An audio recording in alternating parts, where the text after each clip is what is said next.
siguro kasing gagaan lang ng pinipig. At halos ay walang tunog. At hindi ito malaki ang magiging idadagdag sa bottom line doon sa offering ng araw na yon. Tinawag ng Panginoon ang kanyang mga disipulo, inipon niya at tahimik niyang tinuruan. Sabi niya, nakita niyo ang babaeng ito? Siya ang pinakamalaking giver today. Sabi niya, kasi yung iba, pagkamat mayayaman at malaki ang mga ibinigay, naku, hindi naman nila ininda yun. Halos hindi nagulo ang salansan nila dahil ang dami-dami pang natira sa kanila. Halos hindi naman nila kailangan yung binigay nila eh. Pero ang babaeng yan, kakainin na lang niya, inagaw pa niya sa kanyang bibig. Kaya hayan, wala na siyang gagastusin, hinulog na niya lahat dyan ang kanyang offering. So nung araw na yon, yung biggest giver was this woman who numerically actually gave very little. Now, let's observe the observer. Sino ba yung observer nung araw na yon? The Lord Jesus Himself. So He sits near the offering box, watches people put in their gifts, and He notices two distinct types of givers. He gathers His disciples and teaches them His observation, but more than that, brothers and sisters, the Lord teaches His disciples how to observe. Iba kasi lagi ang panukat ng langit at iba ang panukat ng tao. Iba kung umuri at sumuri at kumilatis ang tao, at iba naman kung sumuri at kumilatis ang Panginoon. Sabi sa Hebrews 13:8, Jesus Christ is the same yesterday, today, and forever. So ngayon pa lang, hindi mahirap isipin that He still watches the offering box. Because Jesus is the same yesterday, today, and forever. That He still watches how people put in their gifts. That He still counts, and He still teaches His disciples, now us, how to observe. Kailangan marunong tayong sumuri sa pananaw ng Panginoong Jesus. At sa kwento, there were two types of givers. The rich, the moneyed, the able people who have much resources, the able people who give a lot and they give generously. Hindi yun masama. Walang komentaryo ang Panginoon na masama yun. These are able people who still have much after giving. Meron tao naman talaga blessed na blessed eh. Matapos magbigay na ang dami-dami na, ang dami pa rin natira at lalo pang dumadami. Dahil sa dami na kanyang nilalagay. All these are able people who are not sacrificed by their giving. Hindi nila kailangang agawin sa kanilang budget, sa kanilang gastos. Pareho pa rin ang lifestyle nila, kung minsan nga umaasenso palalo, habang marami silang binibigay. These are able people who give out of abundance and remain abundant. Doubly blessed. Now, these are what some people might call the star givers. Usually accorded star treatment by materialistic religious people. Kuminsan ito yung mga may kaya na pinagkakaguluhan ng mga simbahan na maging member nila. Kulang na lamang pagkat ito ang umaattend, paupuin sa lazy boy at i-pedicure habang nagwo-worship. Bigyan ng special treatment. These are the types of people who are courted, nililigawan, and targeted by very specialized fellowship groups who cater specifically to the rich. Gusto nila yan kasi malalaki ang mga bigay, magaganda ang mga project nila, at talaga namang sosyal ang dating ng lahat ng ginagawa nila kasi mapera. So this is the object of very specific marketing strategies of some religious groups. Ito yung group 1 ng giver. Now group 2 is represented by a poor widow who gives only 2 coins with very little worth. Ano na ba naman ang maidadagdag nung bilagay niya, no? A poor widow who gives not only generously, but sacrificially. Sacrificial ang pagbibigay. Binakbak niya talaga sa sarili niyang baga ang ibinigay niya. Gagastusin na lang, kailangan na lang, kakainin na lang niya, no? A poor widow who gives to the point of having nothing left for her needs after giving. This is what you might call platinum faith. Ipagkatiwala mo sa Diyos yung kakainin mo mamaya kasi hinulog mo na lahat dyan. Now, she represents the usually simple and inconspicuous worshipers seldom given attention by materialistic religious people. They are usually ignored. But Jesus notices them. Pinansin pareho naman at nakita natin ang pagbibigay nila dalawang style. Now, because of that, there are now two numerical results of giving. After the giving, group 1 still having much, and group 2 having nothing left. Yun ang pinagkaiba. Now, there are two possible social results of giving, of appearing to be a big giver. Pwedeng magkaroon ng ganitong resulta. James 2:1-5, ito ang tinuligsa. My friends, if you have faith in our glorious Lord Jesus Christ, you won't treat some people better than others. Suppose a rich person wearing fancy clothes and a gold ring comes to you to one of your meetings. And suppose a poor person dressed in worn-out clothes also comes. You must not give the best seat to the one in fancy clothes and tell the one who is poor to stand at the side or sit on the floor. That is the same as saying that some people are better than others, and you would be acting like a crooked judge. My dear friends, pay attention. God has given a lot of faith to the poor people in this world. He has also promised them a share in His kingdom that He will give to everyone who loves Him. Sabi dito ni Santiago, huwag kayong materialistic, ha? Huwag pag may dumadating dyan na talagang gangga pakwan ng hikaw, bibigyan nyo na ng magandang seat, front row, center, etc., etc. Siyempre, liba na lang ko yung show ay may bayad at yun talaga yung ticket na binili niya. Ibang usapan naman yun. Pero sabi niya, sa inyong mga pagsamba, sa inyong mga Bible study, huwag kayong siming-simi sa may kaya. Hindi naman niya sinabing ignorer at baliwalain. Ang sinabi lang niya, kung nauna lang naupo sa magandang upuan yung maralita, huwag niyong patatayuin dahil lang may dumating na mayaman. At syempre, sa mga kapatid naman natin na may kaya, tayo na mismo yung mag-dress down. Tayo na mismo yung maglagay sa atin doon sa mga sulok-sulok. Total, everywhere else you go, nasa presidential table naman kayo eh. Kung kayo naman yung mga may kaya, lagi naman kayong nandun sa mga VIP seats. Lagi naman kayo nandun sa mga boardroom. Lagi kayo nasa business class. Di ba? So sa church, mag-balance naman. Hindi bali nang hindi kayo mapansin at mabigyan ng VIP treatment. No? At makapagbala-balanse naman. Pero hindi sinasabi dito na maliitin yung mayaman, hindi naman kontra mayaman ng Lord. Ang sinasabi lang niya, huwag kayong magtatangi sa tao dahil lang sa suot o kayamanan o sa dami ng donation. Kailangan ang pagtingin mo pantay-pantay hanggat maaari. Hindi naman siguro 100% na laging possible yun dahil talaga namang may taong mas magaan ang loob mo, mas cheerful, mas masarap kasama, pero hindi mo naman dapat emphasize yung ganung uri ng mga favoritism based on money. Ano ang mga hamon sa atin ng kwentong ito na napakasimple? Di ba sabi, Jesus is the same yesterday, today, and tomorrow? Sa Hebrews 13:8. Kaya, ganun pa rin ang Panginoon. But I like to drive your attention to something very important. The Lord does not say that the widow's giving is the model or the standard. And neither do we say that.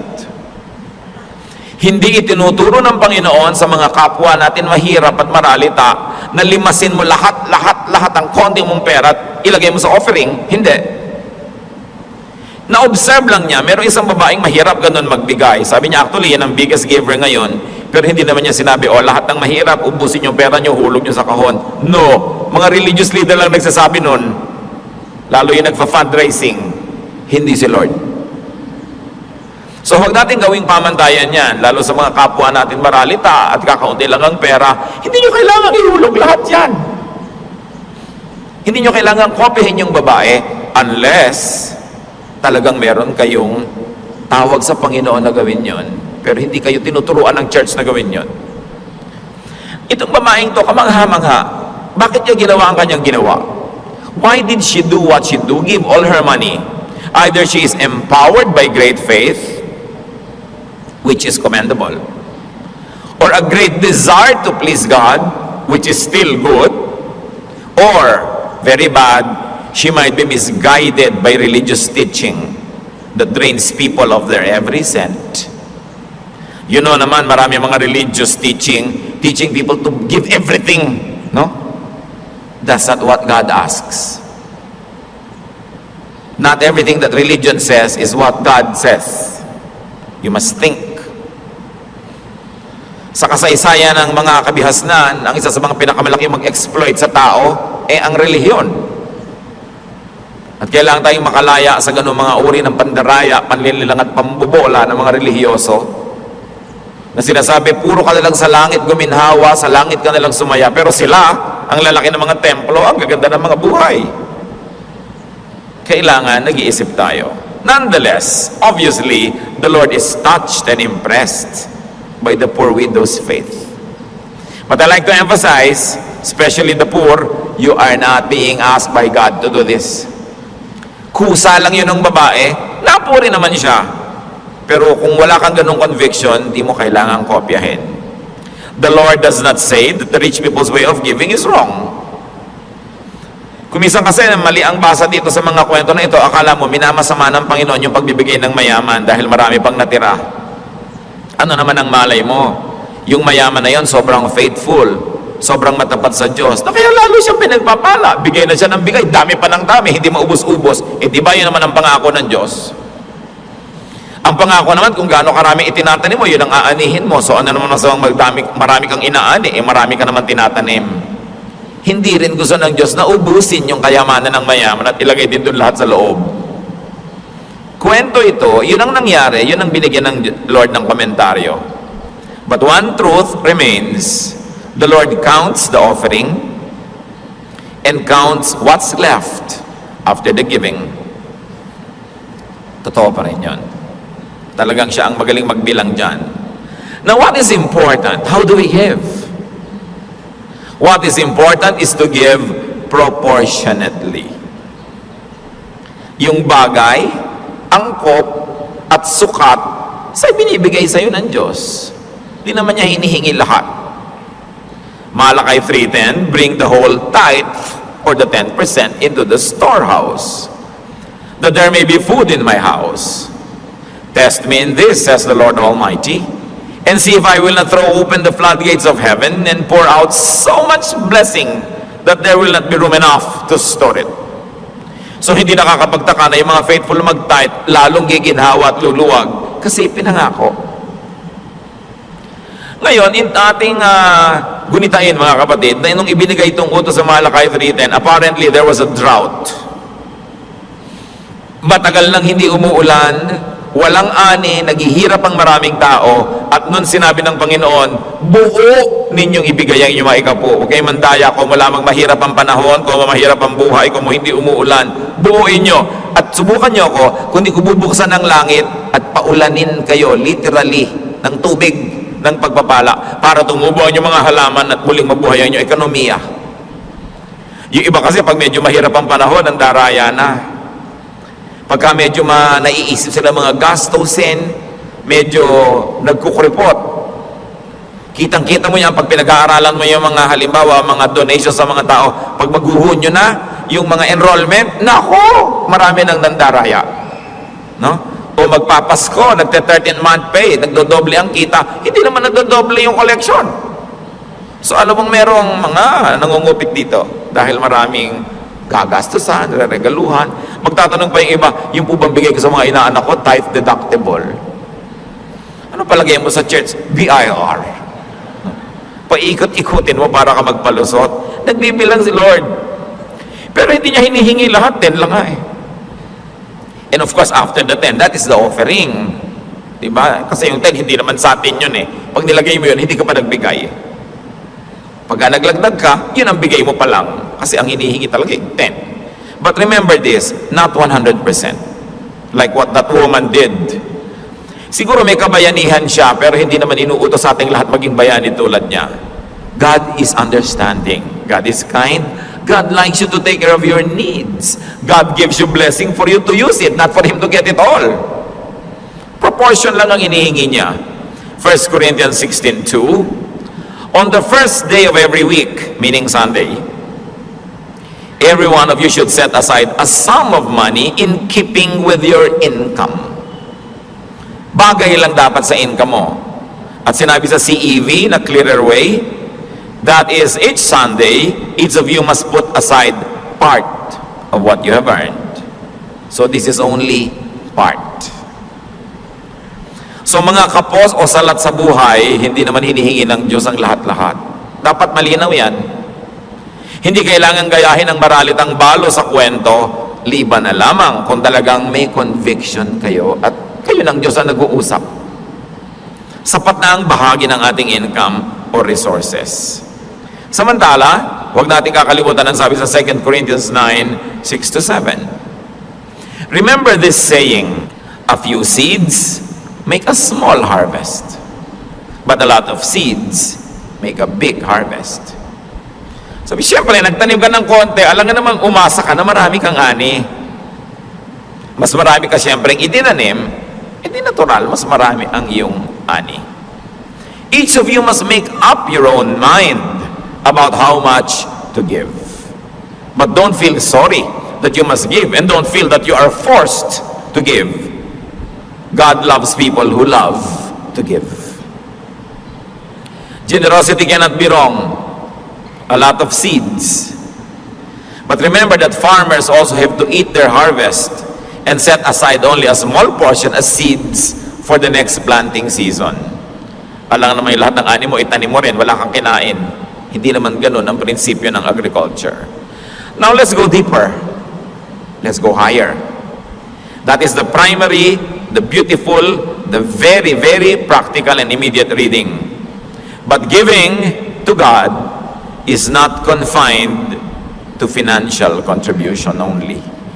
Hindi lang pera ang ibinibigay sa Diyos. Yun lang ang pasimula. We give our 3 T's, our time, our talent, and treasure. And those that are to give treasure, time and talent, some of them give it effortlessly. Tulad dun sa kwento. May nagbigay ng mga supot-supot na pera, hindi nila ininda, hindi masakit sa kanila. Ngayon, hindi lang pera. Sa pagbibigay natin ng panahon, pagbibigay ng talento, pagbibigay ng serbisyo, ng ministry, meron talagang mga tao magaling, mabunga ang ministry. Pakantahin mo ngayon si sister ganyan, na gifted, sobrang mayaman siya sa gift of music, kakanta siya ang dami, kahit walang practice. Meron naman talaga, ang sasabihin lang niya sa kanta, chuchua, chuchua. 3 buwang nagpa-practice. At mali-mali pa kuminsan yung tono. Siya yung mahirap na babae. Ang konti-konti ng donation, pero effort talaga. Karir na karir niya yung pagbibigay, pero ang konti ng binigay niya. Anong ibig sabihin niyan mga kapatid? Kahit chuchua girl ka lang, all effort mo yan, yan yung pinuri ng Panginoon. Sabi niya, kita mo, ubos na ubos? Walang maliit sa Panginoon. Kahit na ikaw halimbawa yung Bible study teacher, talaga naman pumapawis ka ng dugo sa paghahanda. Tapos uutal-utal ka pa, nalilito ka pa. Pero ang konti-konti ng kontribusyon mo kung tutuusin. Pero sabi ni Lord, yan na ang best niyan. Wala nang natira sa kanya. Napiga na siya. Appreciated ni Lord yun. Sabi niya, yan ang best teacher. Meron ng mga teacher, pag dumadaan lang, maupo ka naman dito brother, turuan mo kami. Uupo, magtuturo sa'yo. Ang bilis-bilis, ang galing-galing. Kasi very gifted. Yun yung nagbigay ng marami, pero actually hindi naman niya ininde. Kasi ang yaman-yaman niya sa gifts. Marami mga tao na sa pagtulong lang, hirap na hirap. Pupunta lang sa church, pamasahe lang, pinoproblema pa. Meron namang iba, talagang ubod ng ginhawa, baliwala sa kanya yan. Pero, sabi ni Lord, pareho lang nagbibigay yan. Yung iba ang ginhawang nagbibigay at maginhawa pa pagkabigay. Yung iba hirap na hirap. Pero ang tunay na malaki nagbigay, yung sobrang nahirapan. Meron dyan ang layo-layo pa, nangungunyapit pa sa mga bus, nagmamotorsiklo pa mula sa Quezon. Meron tayong ganyan mga kapatid, ha? Talagang nakamotorsiklo pa ang mag-asawa mula sa Quezon. Hindi mo rin mga sinusuong mong hirap at alikabok at init at hangin at ulan. Yung iba naman talagang pagdating dyan, hindi nagulo yung tis ng buhok. No? Dahil talagang ubod ng ginawa. Pareho lang sa Diyos na ina-appreciate yun. Pero sabi niya, alam niyo kung talagang sinong kahanga-hanga. Yung hirap na hirap, pagdating dito, talaga namang gula-gulanit na yung damit sa dami ng dinaanang mga bagyo. Alam yun ni Lord. Sa tingin ng iba, parang maliit ka lang dyan, bali wala lang yung ginawa mo. Pero ang tinitingnan kasi ni Lord, gaano mo ba kinarir yan? Gaano mo pinaghirapan yan? Dahil nakikita dyan yung tindi ng pag-ibig mo sa Diyos. There are those who give time, talent, and treasure only through sacrificial means. Alam nyo, kumisan, may nagre-regalo sa inyong lingkod, nag-aabot-abot, kakamayan ka, biglang may maligas ka sa pagitan ng inyong mga palad. Ano kaya ito? Kalyon niya o love gift? Madalas naman, love gift. Alam nyo, na-appreciate natin lahat yung love gift, pero nakakatuwa sobrang ang liit-liit ng halaga. Alam mong inagaw lang sa buhay para magbigay. Sobrang appreciation. Pero siyempre, iba na rin yung malaki, ha? Pero ang point, ha, mga kapatid, this is appreciated even more. Kasi alam mo na, inagaw lang. Kaya iba, pasensya na po kayo ang liit. Hindi po maliit yan dahil yan ang lahat-lahat nyo eh. Sobrang appreciated. Bakit tayo tinuturuan ni Lord? Remember, He gathered His disciples and taught them about this. Right now, the Lord is gathering us. Sinasabi niya, huwag niyong mamaliitin yung sa tingin niyo maliit na talento, maliit na bigay. Kung ang pinanggalingan naman talagang hindi sobrang gifted, ang laki ng bigay niya. Siya yung biggest giver. Huwag nating mamaliitin ang ginagawa natin sa Panginoon. Kasi yung kaprasong baryang inilagay ng babaeng yun, hindi naman malaki na idagdag siguro nun sa budget ng temple, no? Pero ang Panginoon, iba kasi panukat. Sabi niya, yan ang star giver niyo ngayong araw na to. Kasi sa Kanya walang natira. They are not so abundantly gifted, these types of people. They are not so abundantly enabled and empowered. Hirap na hirap. Pigang-piga. Pag may pinagawa ka ang tagal, ubos na ang pagod, konti lang ang output. Sa paglilingkod, sa pag-awit, sa pagtuturo, sa pagpupunta-punta lang sa church. Pero napakalaki ng sacrifice. These love sacrifices never escape the attention of the Lord Jesus Christ. Kahit halos hindi tayo napapansin ng tao, huwag niyong daramdamin. Yung babae nga nun, hindi niya alam, hanggang ngayon pinag-uusapan natin siya. Biruin niyo yun. Dahil sa Lord, kabayanihan ang ganyang ginawa. At napakahalaga ng ganitong pananaw. What God sees is not the amount given, but the effort in giving. Kanya-kanya tayo ng kalagayan sa buhay, kanya-kanya ng tawag ng Panginoon, kanya-kanya tayo ng mga tinatangkilik mula sa Panginoon, kanya-kanyang ginhawa at hirap sa pagdalo, sa paglilingkod, sa pagbibigay. Meron dyan, nagkukwire, talaga lang pamasahe lang sa rehearsal, pinoproblema. Meron naman, pinapakain niya yung buong choir. Lahat yon, pareho yon, appreciated yun ng Diyos. At nawa tayo man, mas lumawak ang ating pananaw sa pananaw na gusto ng Panginoon. Ano, huwag tayong gumaya sa sanlibutan, wala tayong sinusukat, kundi yung nakikita lang ng mata at yung nabibilang. Kung kayo man ay hirap na hirap magturo doon niya, pag kami mga nasasalanta, mga bagyo, mga charity, magpupuntahan sila sa club ng kanilang subdivision, pupunta sila doon sa social hall, takalan ng bigas, lagayan ng mga pagkain sa mga supot-supot, dala-dala nila ang kanyang yaya to do it. Diba? Hindi masama, mabuti nga, tumutulong sila. Pero ang paggawa sa gawain ng Panginoon, mas maganda personal. Hindi ka lang padala ng donation. Ikaw man, magtakal dyan. Ikaw man, magturo dyan. Mag-usherette ka kahit ikaw ang presidente ng inyong kumpanya. Mag-Bible study leader ka dyan kahit na ikaw presidente ng inyong university. Dahil sa Panginoon, ang paglilingkod, mas maganda personal. Kasi habang naglilingkod ka ng personal, sabi nga na matatanda, meron ba naman naglulutong hindi na uulingan? Nung araw yon kasi mga palayok may uling. In other words, pag ikaw mismo yung naglilingkod, ikaw ang unang-unang tumatanggap ng pagpapala. Don't miss out on this blessing that you make and hire substitutes for you. Do not think that just because you give big donations, you're already exempted from the actual human labor of expanding God's kingdom. Well, your donation, of course, will go a long way. Will probably hire many workers. Pero ikaw ang nawawalan pag hindi ka personal na naglilingkod. Kung ang Panginoon ba nandyan, magpapadala ka ng yaya o mo, representative kita, di ba? Gusto mo ikaw nandun? But whenever the work of the Lord is done, the Lord is there because the Lord is the primary worker. And the best way to fellowship with Jesus is to do the work of Jesus, because in the mission field, in the ministry, you work side by side with the Son of God. You want to fellowship with the Lord? Fellowship with Him by working in the expansion of His kingdom, because He is the head worker. Sabi niya, my food is to do the work of the Father who sent me. Now, Luke 12:48 says, from everyone who has been given much, much will be demanded. To whom much is given, much is required. Kaya dapat lang na yung mas maraming talento sa pagkanta, kumanta ng kumanta at huwag mag-inarte, at huwag magpa-VIP, at huwag magpa-star treatment.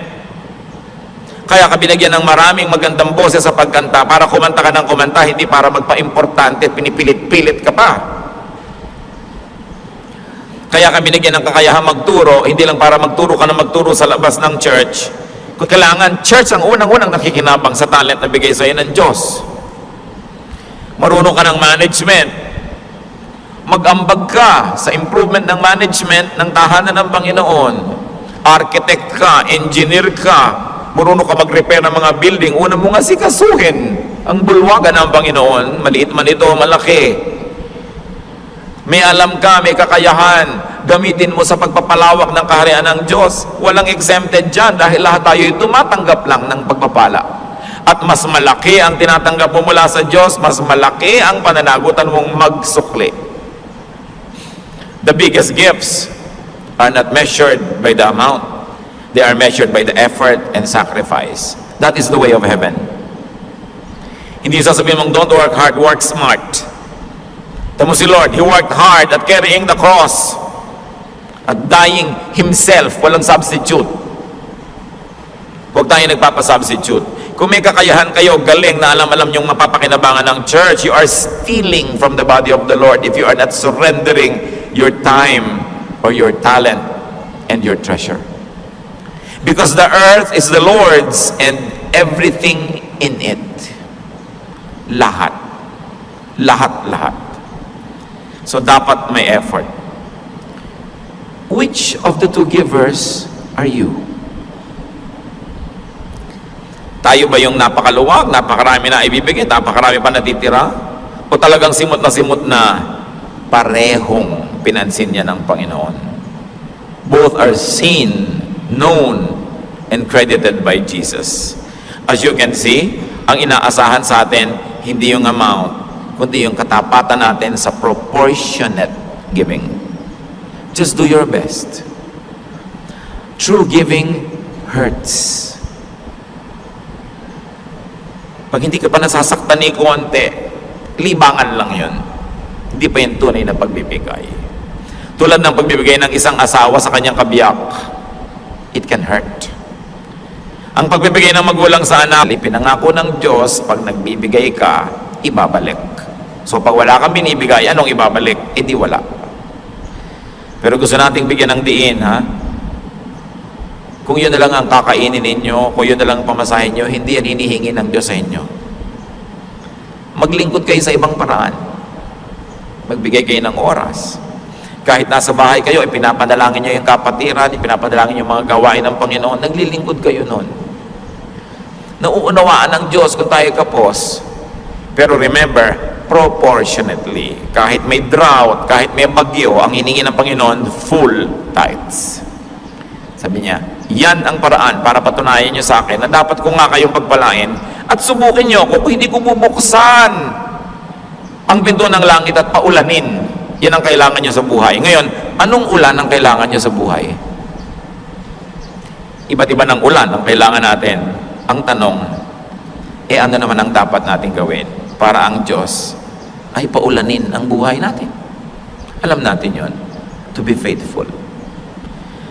Do not be misled into thinking that tithing is only for your treasure. We have to tithe time. We have to tithe talent. May 24 hours a day ka, so may 2.4 hours na agad ang Diyos dapat na para sa Kanya. Magaling ka, ano man ang talento mo, ano ang hinihingi sa'yo ng Panginoon? God